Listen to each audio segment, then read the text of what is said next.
Olá, pessoal. Meu nome é Milena, sou professora de Química. Nós vamos estudar agora as funções inorgânicas de dissociação, ionização e grau de ionização. Essa é a aula 2, né, do módulo 2 do nosso curso, ok?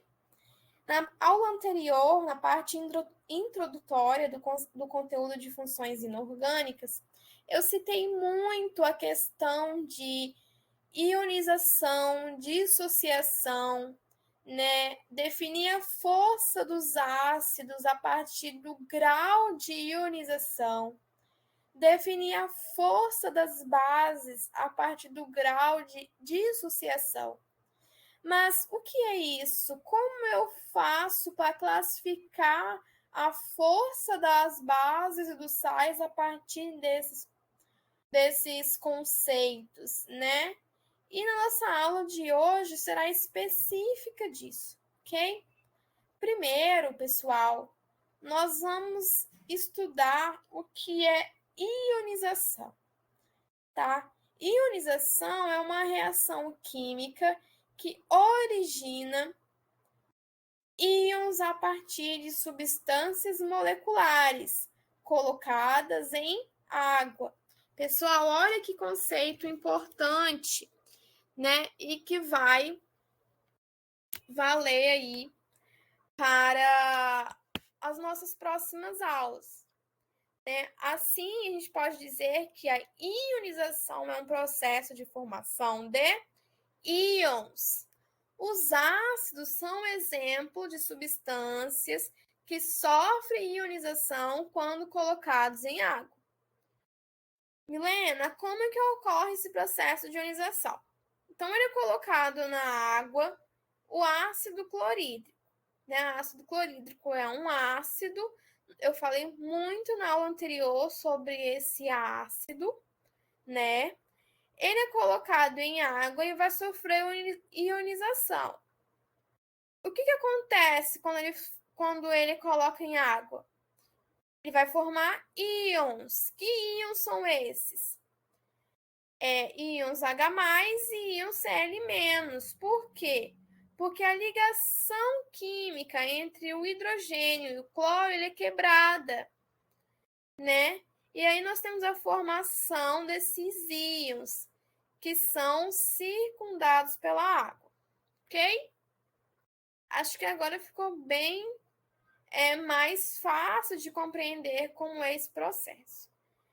Como nós vimos, o H+, ele perdeu um elétron e o Cl- ele recebeu um elétron, né? Ligação iônica. Porém, o H+, ele precisa se estabilizar e por isso ele une-se à água. Assim, a reação de ionização do HCl também pode ser representada da seguinte forma. Olha lá na reação, pessoal. O ácido clorídrico vai reagir com a água, vai estar na presença da água e vai sofrer ionização. A água, ela vai se juntar ao íon H+, porque o íon H+, ele precisa se estabilizar, porque ele perde um elétron, formando o íon hidrônio. E o cloro menos, ele fica ali, né, mais um íon formado. Olha a informação ali. Nós conseguimos formar o cátion íon hidrônio, resultado da união do H+ com a água. E como eu falei para vocês na aula anterior, a força de um ácido ela é medida pelo grau de ionização. Então, a gente tem ácidos fortes, ácidos fracos e ácidos moderados. Mas como que eu vou fazer essa medição? Quanto maior o valor do grau de ionização, mais forte é o ácido. Nós temos uma fórmula, né?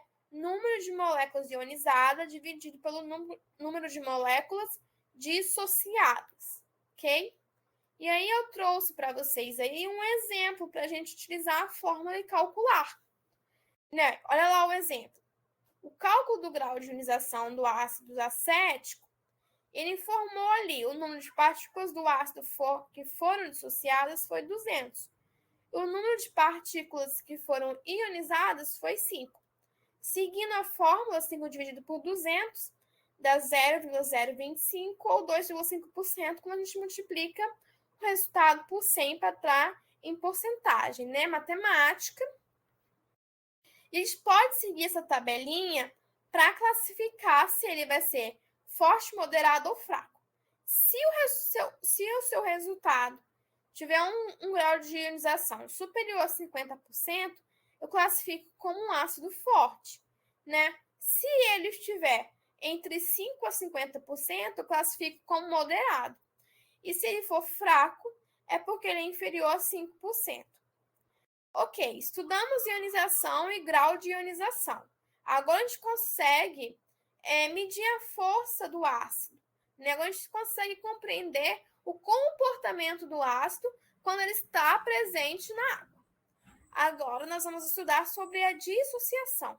A dissociação, pessoal, é um fenômeno físico. Ele não é uma reação química. Ela refere-se à liberação dos íons já existentes a partir de compostos iônicos em água. A principal diferença entre dissociação e ionização é o quê?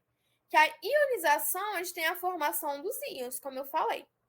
Já a dissociação, os íons já são formados, já existem. O que vai acontecer é que eles vão se separar. O processo de dissociação, ele ocorre apenas com os sais e as bases. Um exemplo ali que eu coloquei, que é o sal de cozinha, o NaCl. Então, olha lá, o NaCl, ele vai separar os íons dele que já existem em Na+, e Cl-. Pessoal, a gente precisa entender, estudar um pouquinho antes também, ligações químicas, tá bom? Propriedades da tabela periódica, eletropositividade, eletronegatividade, porque é uma base aí muito importante para a gente entender, né, a separação dos íons. Eu coloquei ali no cantinho a fórmula cristalina do cloreto de sódio, tá? Porque os sais, eles formam soluções sólidas cristalinas, ok? E as bases, geralmente são substâncias iônicas, e a força de uma base ela é medida pelo grau de dissociação. Assim como o grau de ionização, a dissociação também segue uma fórmula, né, que é o número de formas unitárias que se dissociam, dividido por número de formas unitárias dissolvidas no início. Como que a gente segue, né, o padrão para poder classificar se a base ela é fraca, média ou forte? Se for um resultado entre 0 a 5%, classifique como uma base fraca. E geralmente, né, ela corresponde ao hidróxido de amônio e as bases das famílias 13, 14 e 15. Se for entre 5 a 50%, classifique como uma base média, tá? Uma base média para forte.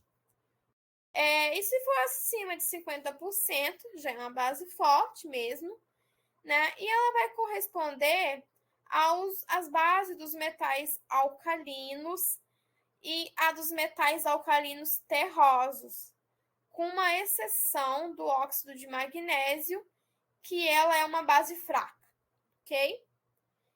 Para determinar a força da base, a gente tem que calcular o grau de dissociação, como eu disse para vocês, né, por meio daquela fórmula que eu passei para vocês abaixo, eu coloquei um exemplo aqui para a gente calcular, né? Foi informado que o número de íons de uma fórmula dissociada era 25 e o número de íons da fórmula total era 60. Então, fazendo a divisão, de 25 dividido por 60 dá entre 0,41 e multiplicando por 100 para transformar em porcentagem, eu tenho 41,6%. Então, classifico ali como uma base média, mas eu sempre falo que é uma base média para forte, ok? E aí, novamente, para reforçar para vocês, né, que as bases fortes, ela possuem um grau de dissociação quase 100%, né? Uns exemplos aí são de bases de metais alcalinos, os alcalinos terrosos, temos exceções, e os fracos, que possuem uma dissociação inferior a 5%. Bom, nosso conteúdo tem bastante exemplos, pessoal. Vou disponibilizar também esse material na nossa sala Moodle, tá bom? É muito importante que vocês voltem nesse material para anotar, para relembrar, né? Treinar algumas reações, tá bom? Anotar alguns exemplos.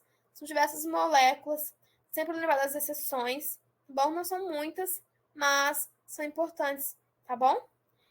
Um beijo a todos e nós vamos para a nossa próxima aula, tá bom? Nós vamos começar agora a entender os conceitos de ácidos conforme alguns estudiosos, tá bom? Nosso primeiro será o conceito de arrênios. Tchauzinho a todos.